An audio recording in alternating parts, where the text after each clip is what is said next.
Hey there, I'm gonna make this brief, but right now it's 8:30 in the morning on the day of me uploading this, but I first wanted to say I'm sorry for the wait on this video. I didn't want to pull the trigger on uploading this too soon as I wanted to give myself time to really get to know CrossWorlds, and while I'm pretty confident I hit every mark I needed, I might have glanced over some things in the long run, so I do apologize. I also wanted to say we just hit 9,000 subscribers this morning. That is such an unreal number to me, and I cannot thank you all enough for supporting not only me, but the content I put out. You all are the best. Now let's get back to this CrossWorlds review.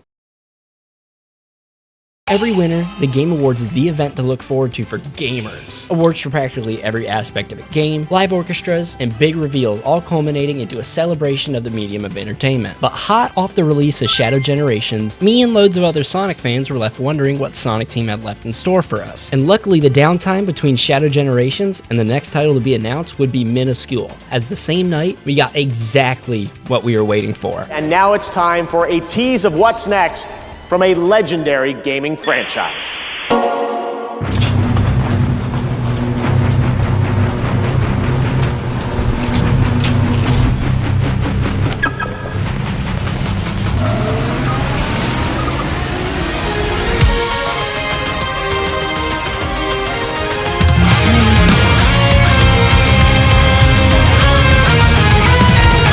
Sonic Racing CrossWorlds was initially teased at the Game Awards, and to be honest, I did not expect this to be our next Sonic title. I mean, Sonic Frontiers came to be one of the best Sonic titles in years, and while next year's Sonic Superstars was a little shaky, Shadow Generations felt like a true return to form and released a near critical acclaim. So to say Sonic Team had some big shoes to fill would be an understatement. This next title had to be big, but most importantly, this next title had to be ambitious. Sonic Team's return to the kart racing genre after 15 years needed to rival or at least come close to their previous attempts in the genre, but little did we know what exactly Sonic Team had been cooking for the last 3 years. I'm not going to get too deep into the development and lead up to the release of CrossWorlds, as number one, there are definitely better videos out there, as that isn't the main focus of this video, and two, I'm too afraid of spreading misinformation and getting ousted for not knowing ball. But as of this recording, I have just crossed the 105-hour mark, and simply put, I have not been able to put this game down. Like, I don't think I've had such an amazing post-launch experience with a kart racer besides Mario Kart 8 when that first dropped on the Wii U. Like, I had such bad withdrawals at my girlfriend, so I had to buy it on the Switch to get my fix. This game has set a new standard for the kart racing genre moving forward, and dare I say feels like the Mario Kart Wii of our generation. After completing a majority of the grind, unlocking all vehicle parts and inching closer to 100% day by day, I would have thought I'd been burnt out by this point, but I still haven't been able to hop off the damn game. Now, unfortunate as it is to say, this game, even after the open network test, has retained quite a few issues and, oddly enough, gained some more. It sounds like something that someone in her I'm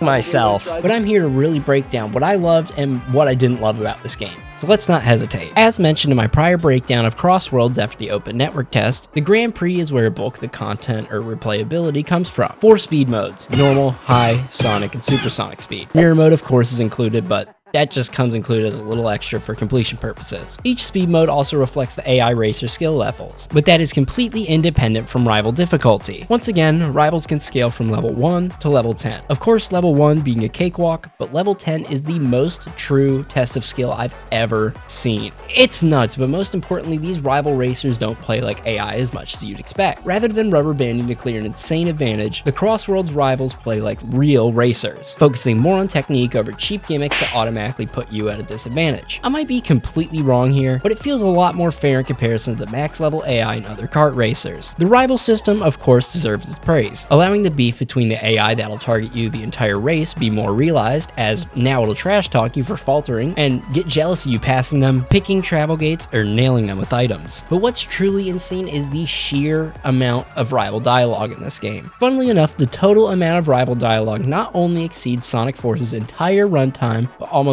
doubles it, which is impressive and somewhat sad for Forces. To continue on with Grand Prix, there are 8 total Grand Prix, each with 3 races total, and while some low points, almost every track hits. Same goes with the CrossWorlds, but Blizzard Valley is ass. Next, Race Park. Race Park is the versus mode in Mario Kart on the strongest synthetic opioids you can get your hands on. Team races, quick races with either standard or extreme items, custom matches if you want to fine-tune your game and unleash hell. Race Park takes everything a versus mode needed to be and adds even more. While I wish there was more rewards besides tickets. This is a phenomenal way to farm tickets, as not only do you receive tickets for every race completed, but you also gain even more tickets for each team you completely beat. That also incrementally scales up from how many full completions you've done. Dog, it's just too easy. The only real issue I have with Race Park is that you cannot select any other modes besides the ones offered, as some modes like the ones featured in the festivals are pretty dope. I'd love to play with Air Trick Mastery rules, but the good thing is that this game is a live service, so you could either have these cycle out, or more modes and custom rules will be added. Time trials, of course, are time trials, and while I do appreciate the overwhelming amount of boosts so you can make multiple cuts in a single lap or use them in opportune moments whenever they serve you best. A ranks are extremely easy to get, and S ranks require damn near perfect racing and execution to come close to, but honestly, I enjoy it that way. I don't want to harp on the controls, as I have already said my 2 cents, but to keep it brief, this game controls phenomenally. It's fun, yet challenging as you scale not only the speed, but your attentiveness and dexterity to actually let go of the gas and put on some freaking brakes. Everything feels quick, responsive, and just fantastic to control, as it requires some brain capacity to master. I would have stuck around more on the controls, but there isn't much more to say, as I have zero complaints. Now, something I haven't dived into nearly as much as I wanted to is the customization. God, this customization goes in depth. In each vehicle class, not including DLC, there are 9 unique vehicles in each class that each and every part can be swapped between each vehicle in its class. I love this, as not only can you make some absolutely hard combos, but you can make the ugliest vehicle you've ever laid your eyes on. For example, this hot hatch, fire. Front half minecart, back half paddy wagon, looks horrendous, but can you run it? Hell yeah, you can. Now the paint options, holy hell, this game gets real deep. Not only do you have a huge variety of colors of various shades, but you also get an ass load of textures that can be applied to each individual main, sub, and accent to each vehicle. And I've got to give props to the texture work. Each selectable texture looks fantastic, and being able to mix and match textures allows some insane wiggle room to make some dope ass cars. The decal system, of course, works great. While personally I like a cleaner looking car with no decals, I love that they give you the freedom to put them practically everywhere. Sadly though, each one has parameters that if crossed by another decal, it can't be applied. It's definitely unfortunate, but seeing the wizards who made Black Ops 2 emblems and cars in Forza, it might just be better to keep it that way. Horns are horns, aura is aura, just a bit more extra flair to seal the deal on your perfect whip. While definitely not as customizable parts-wise as Mario Kart 8, the personalization is what really sells it for me. To continue with customization, the gadgets. There is so much to unpack here. Gadgets that charge drift faster, perform air tricks faster, get paid for air tricks, get paid for slipstreaming, get paid for battery, assault, driving off the road. Hold on, I'm thinking about that money. Gadgets that completely change how drifting works. Gadgets to fine-tune your stats to squeeze the most out of a specific parameter. They got a little bit of everything for every playstyle. Now as the game goes on, some gadgets will go unused if not already unused, but it's still nice to have such a diverse set of tools to aid your races, whether situational or completely practical. I will say the OG Gadget select screen was far superior, but I'm cool with what we got. As far as I'm aware, that covers every base before you dabble our toes into online. Online, simply put, is online. It's absolute chaos, and as you claw closer and closer to the top, it only gets worse. In a good way. Items flying everywhere, monster trucks constantly flattening you, hitting players and they don't stop moving. Oh,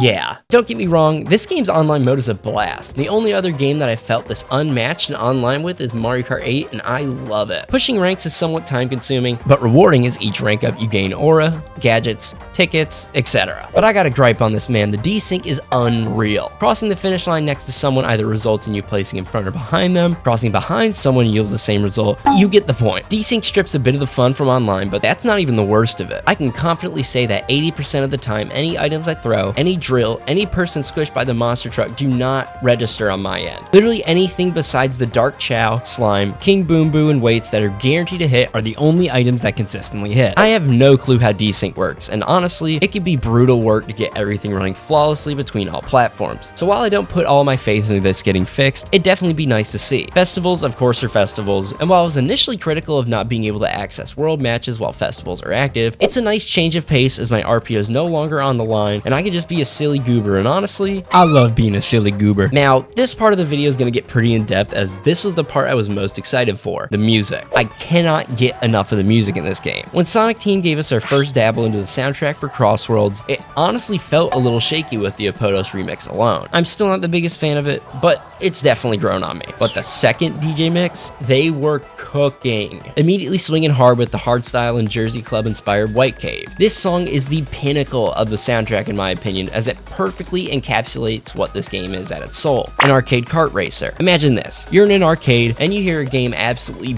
bumping some tracks like this. Your attention would be grabbed immediately, and this song gave me that exact feeling. The reason why I mention this is that every song in this game feels like it was torn right from a Fast and Furious arcade machine, immediately dropping you into the action without a second to prepare. This soundtrack is phenomenal, and it hasn't skipped a single beat. Every single moment feels like an extreme high point that you're coasting along with, and each track is filled with so much character it perfectly fits the environment it's surrounded by. But unfortunately, my worst nightmare came true upon release, as I came to find that audio mixing is still buns. Now, I might be tripping, but Sonic Team has provided multiple instances where audio mixing in trailers, teasers, or promos was much nicer and clearer than what we are currently dealing with. So let's spin back to White Cave. Here's White Cave in the DJ mix.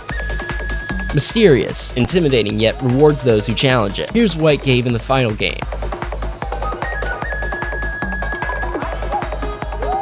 It sounds like the muddiest speakers playing in the world's most empty room with zero sound dampening. This is my biggest gripe about the game, is usually Sonic soundtracks always hit regardless of the title's reception, and while still true with CrossWorlds, it could hit so much harder. Thankfully, we should be getting our hands on the official soundtrack on streaming services, but that's besides the point. I know I've been droning on and on about this game's music, but it really does bother me that the audio mixing is that inconsistent. The drums have zero punch to them, cymbals and hi-hats sound nowhere near as crisp as they should, and most instruments on tracks are so overwhelmingly loud it's hard to pick apart what exactly is going on in the background, and just sounds like a jumbled mess. Now, this could be an issue with mixing tracks as you cross through travel rings, but then again, I don't know. I didn't make the game, nor do I know how to make games, so this could be a lot harder to fix than I think. While it's nice we are getting full, properly mixed tracks for the entire soundtrack for CrossWorlds, where are those properly mixed tracks in the game? Okay, ran over. Sorry, I just feel real passionate about that. While Sonic Racing CrossWorlds has its shortcomings, especially when it comes to online play, its biggest marketing point by far, along with cross-platform matchmaking, if these shortcomings were to be mitigated or remedied in some form or fashion, I wouldn't be afraid to say this might be the perfect